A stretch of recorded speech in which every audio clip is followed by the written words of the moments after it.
Welcome, this is Charlie from CIC News for You with a topic that I have presented before, Antifa. This is an update that expands on my previous video with new information from a global perspective since Antifa is international and exists in many countries. I also have some new information on Antifa US, the actual quotes from the founder, Mark Bray.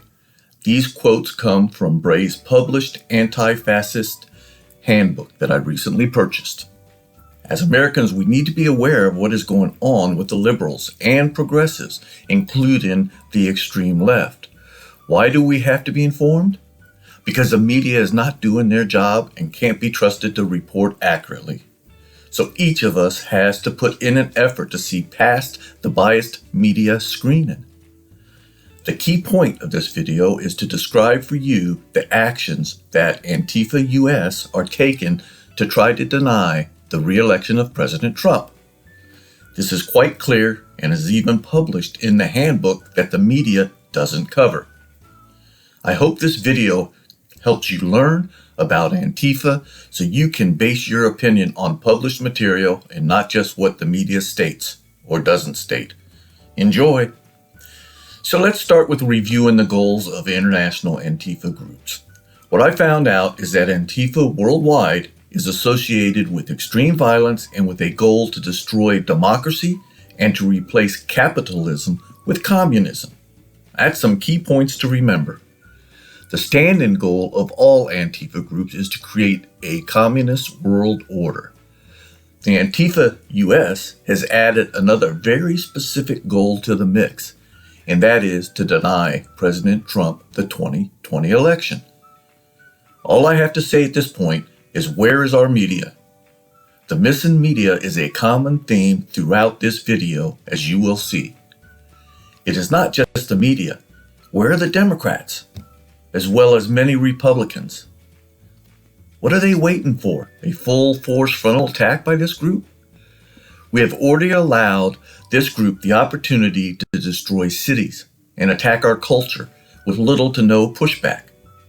In my opinion, the US group is growing daily, with brainwashed college students willing to join because of the overwhelming number of socialist professors teaching socialism and communism without a corresponding perspective.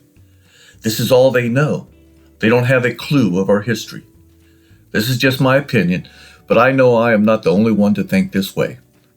In fact, I just posted an article the other day about the ratio of liberal to conservative professors on college campuses, and I think it is about a 13-to-1 ratio at this time. No wonder our kids are all graduating with socialism on the brain. Oh my, this is a real problem, and it will not be easy to stop this movement. The group is growing and now turning to violence and other tactics, and it has to be stopped. At this time, I think we have a three-pronged issue that needs to be addressed.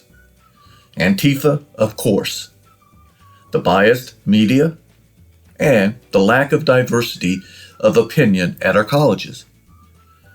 Two of these prongs we should be able to address easily. Antifa is now a work in progress for the FBI, which is good, but it may take some time for results because the group is very secretive. The issue of colleges lacking ideological diversity should be another relatively easy task. At least at all federally funded colleges, federal funds for colleges should be based on diversity of thought indicators. That will turn around this growth of liberal professors, and we need this to stop. Now, the third issue with the media bias is the most difficult because of our First Amendment. The only resolution for this problem is for people to wake up and stop watching these biased networks. In my opinion, of course, and that's going to be very hard to do. Let's continue and cover a few points on Antifa. What does Antifa stand for? It stands for anti-fascist. What is a fascist? Someone that practices fascism. And fascism is a political philosophy, movement, or regime that places nation, and often race, above the individual. and it has a strong centralized government headed by a dictator, severe economic and social control, and forcible suppression of opposition. That is what Antifa US is stating they are fighting for, and they consider Trump and all of us conservatives as fascists. They place us in a bucket just like Hillary did using the word deplorables. That's just not right. And one last point from the definition of fascism: forcible suppression of opposition. This is where the violence comes in. To continue, during my research, I found a lot of good material from the Gatestone Institute, which is an international think tank. Some of the findings are rather scary, and I'm not sure why our media is missing the boat and not informing the public. But here are some of my findings. Antifa is highly networked, well-funded, and global in nature, and there are hundreds of groups that exist. That's a bit concerning. Notice a goal for a communist world order. Now that should scare the heck out of everyone. This is contrary to our nation's history and our efforts to destroy the march of global communism.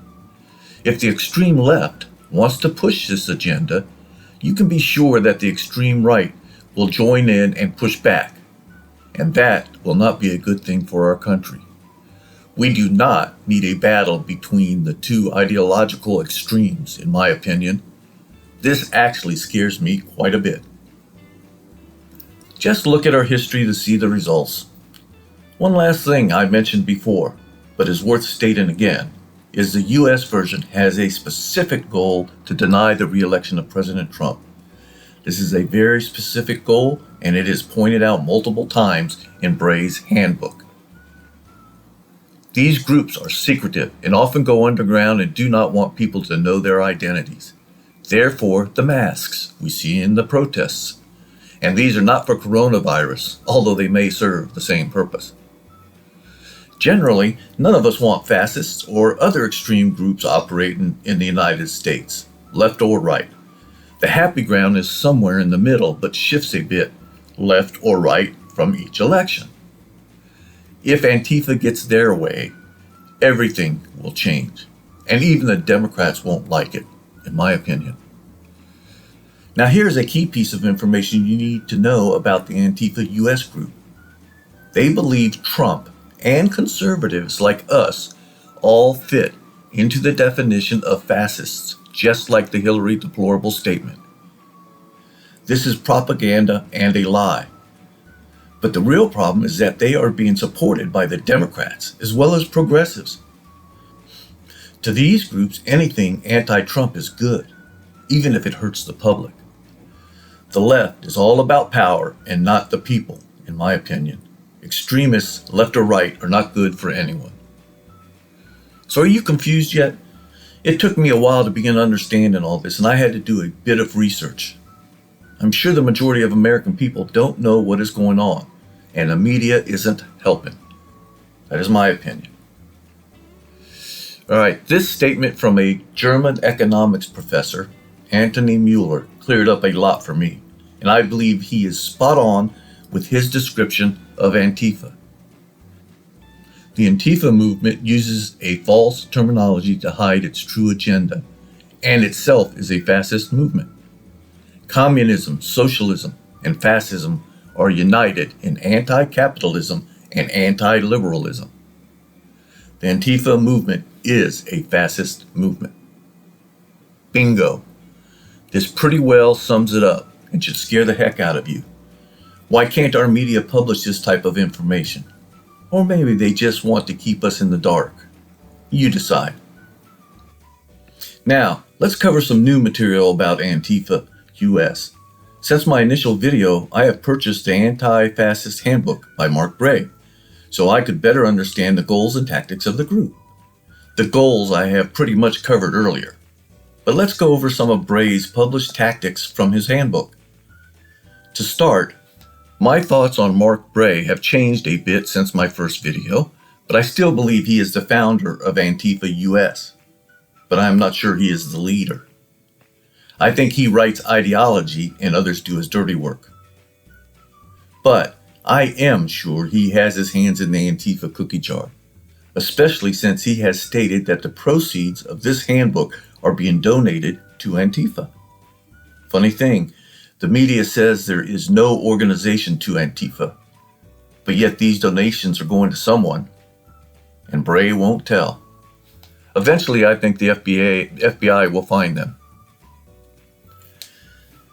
Let's review some of the comments in the handbook, since the media seems to be ignoring this topic.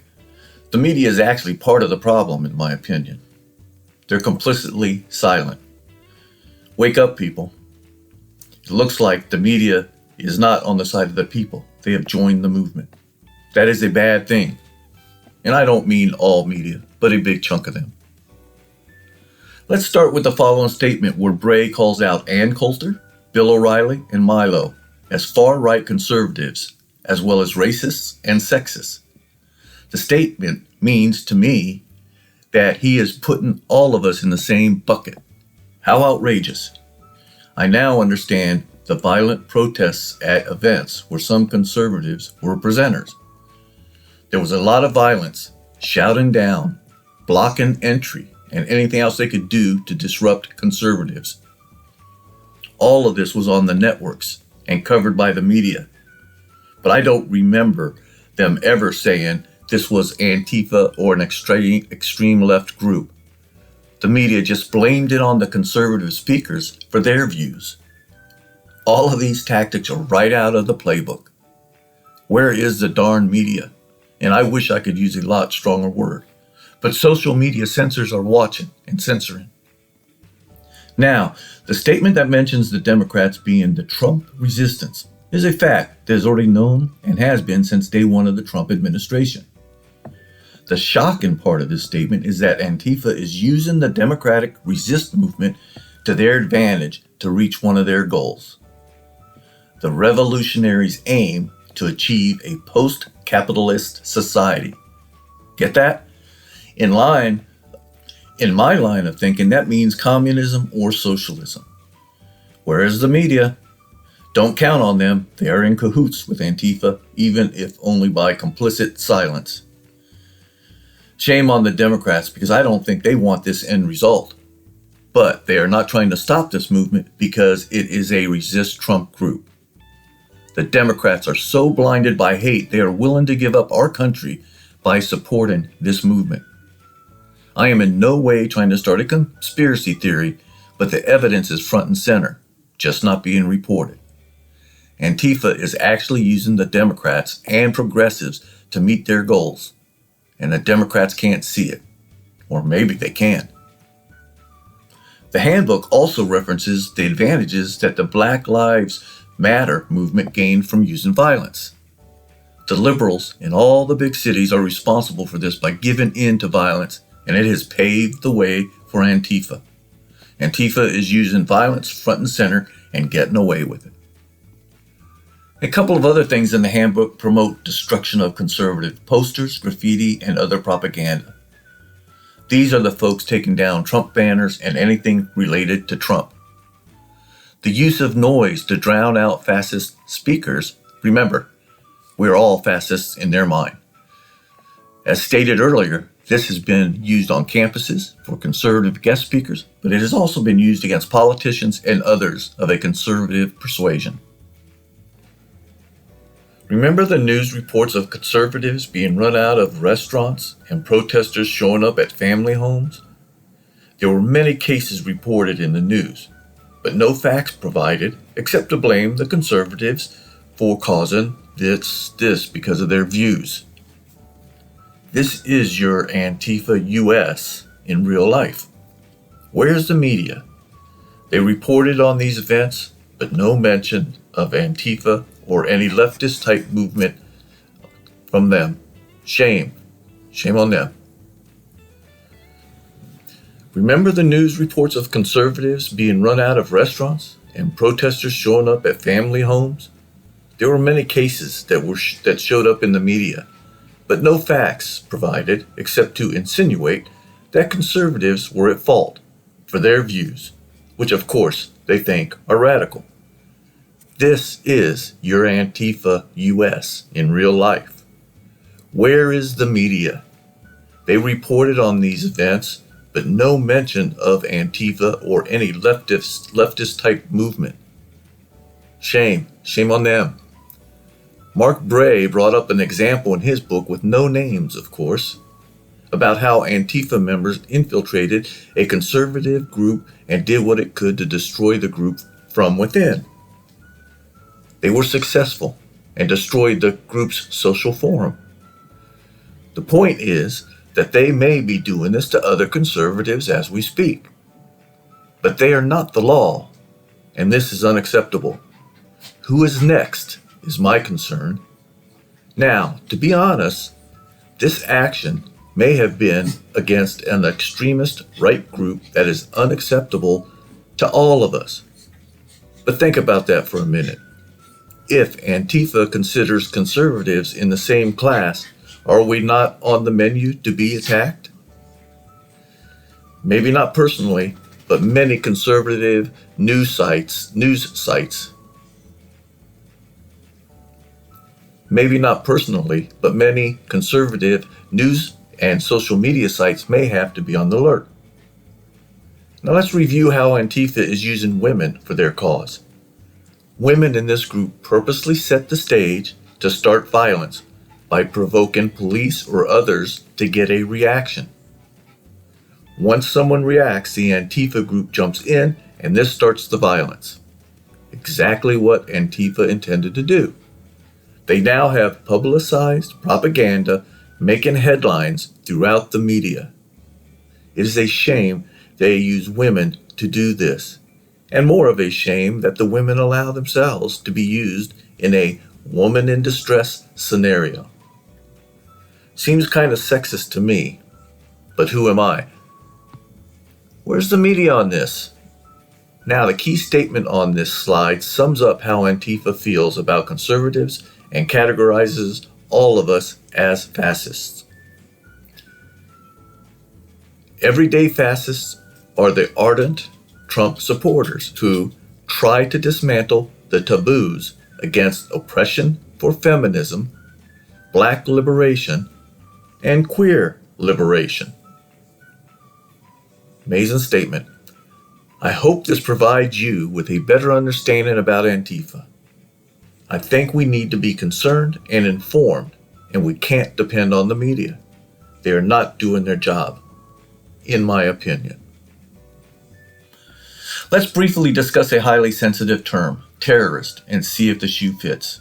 This should be very easy to figure out based on what are published Antifa goals and methods. The dictionary states it's the use of violence and threats to intimidate, coerce, especially for political purposes. The state of fear and submission produced by terrorism. So terrorism is such a strong term that I decided to look a bit further for definitions and found two from the FBI. Both of these definitions have common points. Violent, criminal acts committed by individuals and or groups supporting ideological goals. And for domestic terrorists, they add a stemming from domestic influences such as political, religious, social, racial, or environmental. I think we have a definition of the group. Let's continue on where public support comes from for Antifa US, which is quite evident, or at least to me. I believe the Democrats and progressives are in 100%, or as I present on this slide, they are in lock, stock, and barrel. Complicit silence is 100% approval, in my opinion. When is the last time you saw a Democrat or progressive stand up and criticize this group? Case in point. I just can't leave out the media, which is a major failure on their part to provide transparency. So sad. Where did our media go? Okay, folks, that is my update for this video, and I hope it was informative for you. I provided you what I found in my research for you to decide. The information is out there, but it takes some research to get to the details, and I suggest you do additional research for your own understanding. So, is Antifa a terrorist organization? I'm not here to decide for you, but provide information for you to decide. You make the decision. I really appreciate all of you following my page and all your comments, and I thank you for watching this video. Thank you so much. Be safe, be informed, and stay informed with CIC News for You. Signing off, Charlie.